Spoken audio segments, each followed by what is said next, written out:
വീട്ടില് സ്വർണം വെച്ചിട്ട് നാട്ടില് തേടി നടപ്പൂ. ഇന്ത്യക്കാർ കാര്യക്ഷമമായി ഉപയോഗിക്കുന്നത് 2% മാത്രം. ഇന്ത്യയിലെ സ്വർണത്തോടുള്ള ബന്ധം വെറും സാമ്പത്തിക നിക്ഷേപത്തിനുപുറം ആഴമേറിയ സാംസ്കാരികവും വൈകാരികവുമായ പ്രാധാന്യം വഹിക്കുന്നു. വിവാഹങ്ങൾ, ഉത്സവങ്ങൾ, മതപരമായ ചടങ്ങുകൾ എന്നിവയിൽ സ്വർണം അവിഭാജ്യ ഘടകമാണ്. യുബിഎസിന്റെ വാക്കുകളിൽ, ഇന്ത്യൻ വീടുകൾ സ്വർണത്തോട് വൈകാരികമായി മാത്രമല്ല ബന്ധപ്പെട്ടിരിക്കുന്നത്, അവർ അതിലൂടെ കൂടുതൽ സമ്പന്നരാകുന്നു. ഭൗമരാഷ്ട്രീയ അനിശ്ചിതത്വങ്ങളും സാമ്പത്തിക പിരിമുറുക്കങ്ങളും നിലനിൽക്കുന്ന ലോകത്ത് സ്വർണത്തിലുള്ള ഇന്ത്യയുടെ പരമ്പരാഗത വിശ്വാസം ഒരു സുരക്ഷിത നിക്ഷേപമായി തുടരുന്നു. ലോകത്തിലെ ഏറ്റവും വലിയ സ്വർണ്ണ ഇറക്കുമതി രാജ്യങ്ങളിലൊന്നുമാണ് ഇന്ത്യ. വർഷം തോറും വൻതോതിൽ സ്വർണം രാജ്യം ഇറക്കുമതി ചെയ്യുന്നു. ഇറക്കുമതി ചെയ്യുന്ന സ്വർണത്തിന്റെ ഭൂരിഭാഗവും ആഭരണങ്ങളായി വീടുകളിലും ക്ഷേത്രങ്ങളിലും എത്തുന്നു. വേൾഡ് ഗോൾഡ് കൌൺസിലിന്റെ കണക്കുകൾ പ്രകാരം ഇന്ത്യൻ വീടുകളിലും ക്ഷേത്രങ്ങളിലുമായി ഏകദേശം 25,000 ടൺ സ്വർണം ശേഖരമായുണ്ട്. ഇത് ലോകത്തിലെ സ്വകാര്യ സ്വർണ്ണ ശേഖരത്തിന്റെ 14% വരും. ഇതിലൂടെ ഇന്ത്യ ലോകത്തിലെ ഏറ്റവും വലിയ സ്വകാര്യ സ്വർണ്ണ ശേഖര രാജ്യമായും മാറുന്നു. 2026-ലെ ഇന്ത്യയുടെ പ്രതീക്ഷിത ജിഡിപിയുടെ 56% വരും 25,000 ടൺ സ്വർണത്തിന്റെ വിപണി മൂല്യം. ഇത് മറ്റു രാജ്യങ്ങളുടെ സമ്പദ്വ്യവസ്ഥയുമായി താരതമ്യം ചെയ്യുമ്പോൾ ഏറെ അതിശയിപ്പിക്കുന്നതുമാണ്. ഉദാഹരണത്തിന്, IMFന്റെ കണക്കുകൾ പ്രകാരം പാകിസ്ഥാന്റെ മൊത്തം GDP $411 ബില്യൺ മാത്രമാണ്. അതായത് ഇന്ത്യൻ വീടുകളിലെ സ്വർണ്ണ ശേഖരം പാകിസ്ഥാന്റെ ജിഡിപിയുടെ 6 ഇരട്ടി മൂല്യമുള്ളതാണ്. ഇറ്റലി $2.4 ട്രില്യൺ, കാനഡ $2.33 ട്രില്യൺ തുടങ്ങിയ വികസിത രാജ്യങ്ങളുടെ ജിഡിപിയേക്കാൾ പോലും ഈ സ്വർണ്ണ ശേഖരത്തിന്റെ മൂല്യം കൂടുതലാണ്. 2020 മുതൽ സ്വർണ്ണവില ഇരട്ടിയായത് ഇന്ത്യൻ വീടുകളിലെ സ്വർണ്ണ ശേഖരത്തിന്റെ മൂല്യം ഗണ്യമായി വർദ്ധിപ്പിച്ചിട്ടുണ്ട്.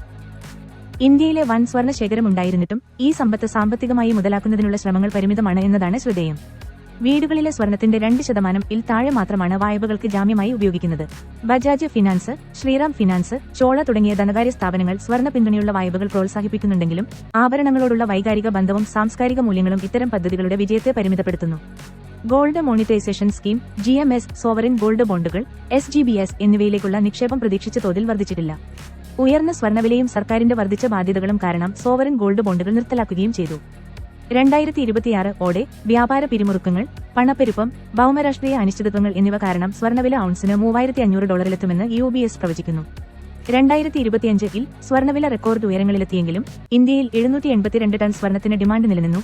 ഇത് മഹാമാരിക്ക് മുമ്പുള്ള ശരാശരിയേക്കാൾ 15% കൂടുതലാണ്.